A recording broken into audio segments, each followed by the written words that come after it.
Hey guys, Tim here. Just wanted to do a quick little kind of, review of my Ride1Up Revv 1 e-bike.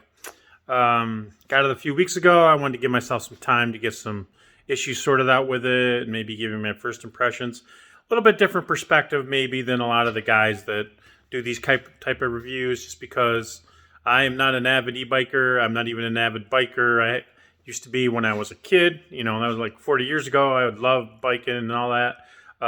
Decided to give an e-bike a try because it looked like a lot of fun. So this is my first bike in probably 40 years, certainly my first e-bike, and I just wanted to give you my impressions of it and anyone else maybe in my position that is considering it.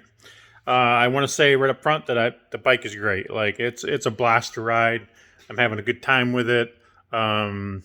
Even at my advanced age, it's a good time. So certainly something you might want to, if you're thinking about it, go ahead and pull the plug. You're not going to get that kind of value for like 2K for that kind of fun, for that kind of money. So, but I do want to cover a couple of issues that I did have with the bike.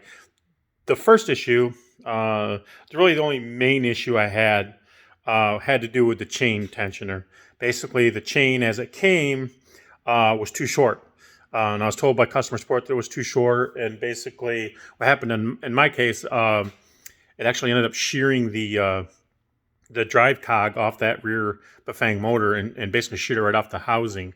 So they sent me a whole new rear rim and new chain and all that. But I did get rid of the stock tensioner and went to an aftermarket tensioner. And the reason being is I just wasn't happy the way it was sitting so close to the rear triangle. So it looks a lot better now, and I'm not really having any issues with it. I'm just going to give you a quick shot of that.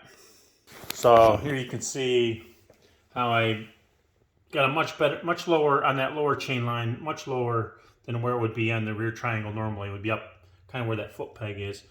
Just a fairly inexpensive chain tensioner off Amazon. It's fully adjustable, works great. Got some good tension on there. Keeps that chain nice and straight. So that was the big issue I had. A couple other minor issues. Let's see. Well, the rear shock, air shock that I had that comes with it, I had an issue with it leaking air. So after like 2 hours, it would leak air. I did just recently try to replace the valve stem in it to see if that was the cause, and it seems like it just doesn't want to hold air. I don't know why. I ended up going to an aftermarket rear shock. This is the rear shock, just with a coil spring, so I know it's not going to give up on me when I'm out, good ways from home. So that's that.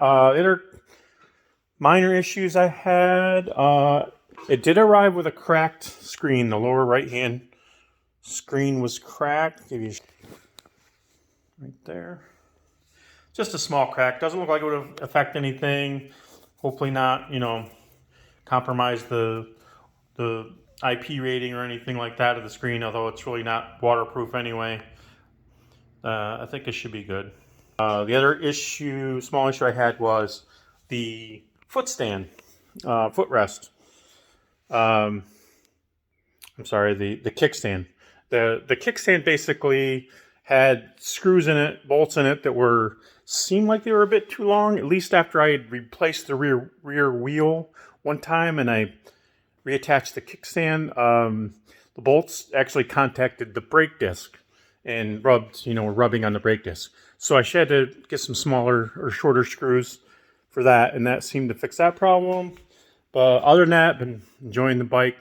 I got like 50 miles on it now, and it's been well worth it. One thing I would like to say is that their customer support at Ride1 has been top notch. They've replaced the rear wheel. They've offered me credit for the few little additions I've done to it to make it rideable and good, and not having any problems with it now. Everything's good. I would definitely recommend it to others who are considering it. So now I got the bug for e-bikes. I'm kind of a geek, and a nerd. So my next thing is probably I'm going to build one from scratch. And that's my next big project is I ordered a kind of a Super 73 clone off of Alibaba. And I'm going to build a mid-motor bike from scratch. That looked like a lot of fun to me. So, and hopefully it'll be a well-performing bike at a good value. So maybe in some future video, if I even put this one up, I'm not sure. I haven't done any YouTube videos either. So anyway, just a shout out to Ride1Up Revv. I love the styling. I love the bike. The frame is awesome. That's really kind of why I bought it.